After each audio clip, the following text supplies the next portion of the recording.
Donc, bonjour à tous, chers fans. J'espère que vous portez bien malgré ce confinement et tout ce qui se passe en ce moment. Donc, je me présente Étienne Fortin et je suis avec Anthony Savoie. Donc, c'est nous qui s'occupe, dans le fond, des réseaux sociaux des prédateurs. Dans le fond, on voulait vous parler un petit peu aujourd'hui. On vous a fait une courte vidéo pour vous parler un petit peu du repêchage. Donc, je vais laisser M. Savoie continuer. Oui, exactement. Donc, le repêchage cette année avait lieu à Princeville, donc le repêchage 2020. On ne sait pas, on ne sait toujours pas qu'est-ce qui va se passer puis comment ça va fonctionner pour les prochaines semaines, étant donné qu'est-ce qui se passe en ce moment. Je voulais aussi prendre un petit 30 secondes pour vous dire aussi de faire attention à vous. C'est important. Donc, moi aussi, là, je veux vous demander de vous dire en fait que ça va bien aller, là, qu'on va passer à travers. J'espère que vous prenez soin de votre famille. Là, c'est le bon temps de les appeler et de prendre un peu de leurs nouvelles parce que, anyway, tout le monde est en mode rester chez vous. Donc, restez chez vous aussi, c'est un point important. Donc, faites attention à vous. Je vais continuer en disant, les prédateurs sont quand même dans une bonne position pour le repêchage de cette année. On a vraiment beaucoup de choix au repêchage pour la première ronde, beaucoup de choix en général, là, mais on va vraiment pousser la première ronde pour l'instant. Déjà, premièrement, c'est important de dire qu'on a perdu la loterie cette année, malheureusement. On a passé du premier choix au quatrième choix, mais c'est pas plus grave que ça parce qu'on a quand même 6 choix dans la première ronde. Donc, je vais laisser Étienne un peu en parler de ces 6 choix-là.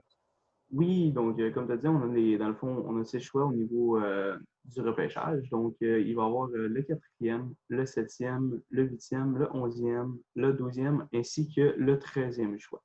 Donc, bien entendu, puisqu'on a perdu donc trois joueurs au niveau donc de l'équipe, puisqu'ils étaient justement arrivés au cap des 20 ans. Donc, on va aller chercher à aller justement peut-être combler le manque que ça va créer. Donc, on va peut-être aller essayer au niveau du repêchage, peut-être au niveau des ligues collégiales pour le midget 3. Donc, ça va nous donner l'occasion d'aller chercher des joueurs qui ont entre 15 et 20 ans. Donc, vu qu'on a déjà une équipe qui est relativement jeune, Mhm. donc on va chercher aussi à aller construire et à aller combler alentour de ça avec d'autres jeunes pour qu'il y ait vraiment une équipe en puissance. Ça, c'est important de dire, quand Étienne parlait des 3 joueurs, je pense qu'il voulait parler des 3 défenseurs qu'on a perdus cette année à cause du cap de 20 ans. Là. C'est malheureux à dire, mais ça fait partie de ce qui se passe dans la Ligue junior 3 et dans la Ligue junior majeure aussi. Tu sais, euh, malheureusement, quand on perd des joueurs comme ça, faut essayer de les changer parce que c'est un roulement quand même assez vite dans le junior 3 et dans la Ligue junior majeure. Donc, on a la chance de pouvoir compter sur un excellent repêchage avec les 6 choix en première ronde là, que Étienne a énuméré plus tôt. Et étant donné que dans la Ligue Junior 3, on a le droit d'aller chercher des jeunes autant de 18 à 20 ans que des jeunes de 15 à 18 ans, c'est intéressant pour nous de faire une reconstruction par rapport à ça, étant donné que, comme il l'a dit déjà un peu plus tôt, qu'on a une équipe assez jeune qui est en progression tout le temps. C'est notre premier trio composé de William Gagnon, Alexis Bolduc et Loïc Bégin, étaient tous des jeunes de 18 ans de moins de 18 ans l'année passée. Donc, c'est quand même impressionnant à dire que notre premier trio est déjà encore tout jeune, là, encore tout frais. Donc, on va pouvoir vraiment construire là-dessus, essayer de se faire une bonne équipe. Je connais Samuel Fortier, notre directeur général. Il y a bien des chances qu'il fasse des transactions d'ici quelques mois là, pour aller essayer de renforcer l'équipe, essayer de faire une équipe gagnante d'ici peu. Donc, je vous avouerai que la prochaine repêchage là, va être quand même assez important pour 3 personnes. Là. Déjà, M. Fortier, qui est notre directeur général, notre co-DG, M.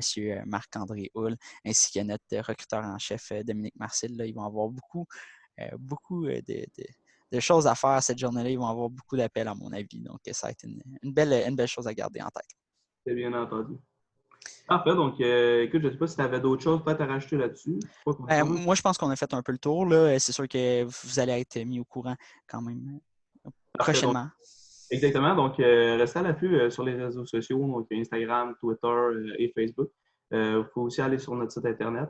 Donc, restez à l'affût. On va éventuellement faire d'autres vidéos et des posts pour faire le suivi par rapport à l'évolution du repêchage. Donc, d'ici là, portez-vous bien. Faites attention à vous, restez chez vous, puis on se retrouve pour une prochaine vidéo. Une bonne journée, salut. Une bonne journée.